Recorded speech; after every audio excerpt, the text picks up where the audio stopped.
Hello and welcome sa episode 4 ng TMC mga dre. Rapper mode na naman ako. What are we doing here?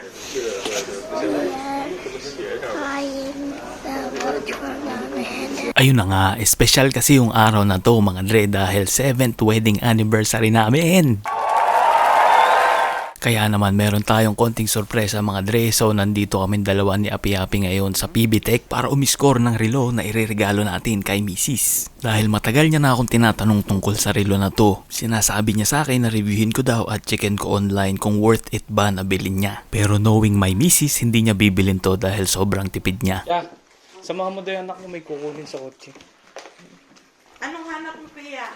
Siya kasi yung tipo ng tao na hindi niya bibilin kung hindi lang din kailangan. At mas uunahin niya pang bilhin yung mga gamit namin ni Api-Api kesa dun sa mga bagay na gusto niya. Kaya naman today, sa tulong ng aking little accomplice, ay meron tayong konting pakulo mga dre. At this time, siya naman ang may present.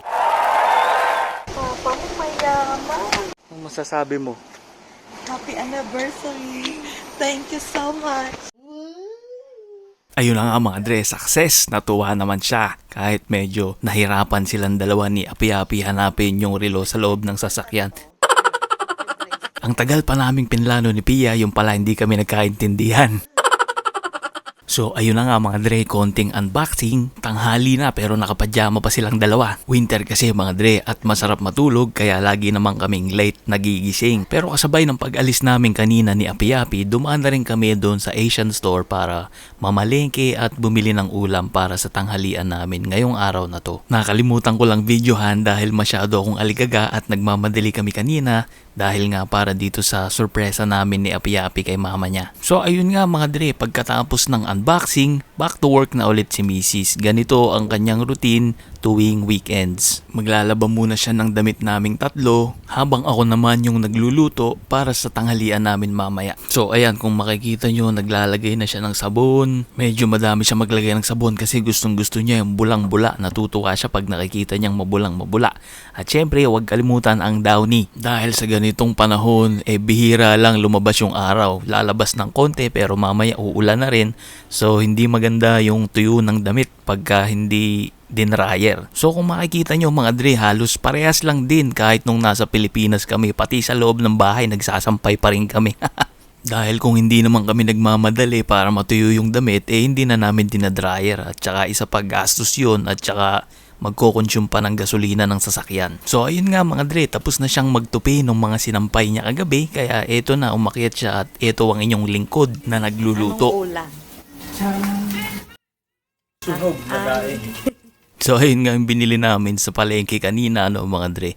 Daing na bangus tsaka malaking pritong talong.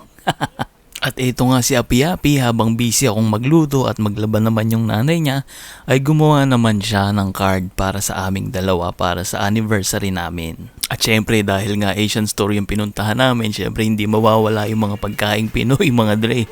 Yung mga chichirya, ayan, nakakita pa ako ng piwi, ng palutong, cheese it at skyflakes mga tol. At may biskotyo pa. Pag-init ka na. Okay lang yan. Kala mo na kailangan lagi maganda. Siyempre. Hindi Wonder mo, natawa-tawa si Pia.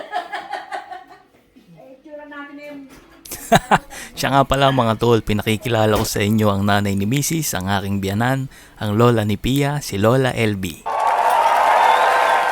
At ayun na nga mga brad, halika kain tayo, ready na ang tanghalian. Alam nyo mga dre, ito yung mga pagkain na kahit nasa ang panig ka ng mundo, mamimiss mo. At siguradong pag may pagkakataon ay bibilin mo at kakainin mo talaga siya. Kasi talaga namang nakakamiss. Sipin mo atsara, pritong talong, tapos daing na bangus, bagoong na alamang. Kaya naman pag yun ang mga ulam ko dre ay talaga naman galit-galit muna tayo. At kinagabihan nga ay nagkaroon ng kaunting kasiyahan dahil Matariki Day din, public holiday dito sa New Zealand. At the same time, nagpa-pizza si Kuya Johnny. Shoutout sa'yo Kuya Johnny. At dumating si paring Aaron na may dalang mga alcohol at yung mga panalong mix niya. At ayun nga mga dre, dito na nga nagtatapos ang episode 4 ng TMC. Salamat ulit sa pagsama nyo sa amin for today's video. At salamat din dahil recently naka-reach na kami ng 100 followers. Kita-kita tayo ulit sa susunod na video and as always, good vibes and God bless mga dre.